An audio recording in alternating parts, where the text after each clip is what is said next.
So welcome students.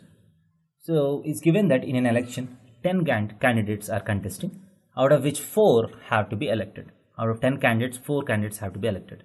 And a voter can vote to any number of candidates but not more than the number to be elected. That means he can vote to a maximum of 4 candidates.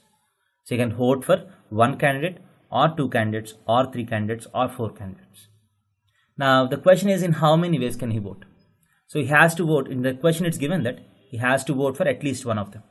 So that is, he cannot abstain from voting. That means he has to select at least one guy and not more than 4 guys. So in how many ways can he vote? So if he wants to elect one guy, so he can vote in NTSE 1 ways. Out of 10 candidates, he can choose any one candidate. Or if he wants to vote for 2 candidates, he can do it in NTSE 2 ways. Or if he wants to vote for 3 candidates, he can do it in NTSE 3 ways. Or if he wants to vote for all the 4 candidates, he can do it in NTSE 4 ways. And he cannot vote for more than 4, because in the question it's given that he can vote to a maximum of the number of candidates to be elected.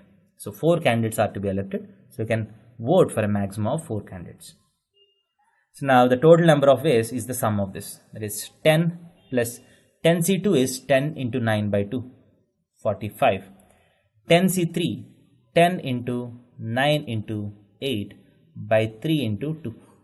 So 3 3s are 4s are 4 3s are 12 into 10 is 120, plus 10C4, 10 into 9 into 8 into 7 by 4 into 3 into 2 into 1.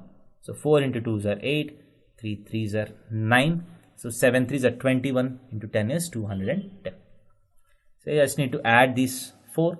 So 330, 375, 385. So there are 385 ways in which you can vote. That is, option B is the right answer. Thank you.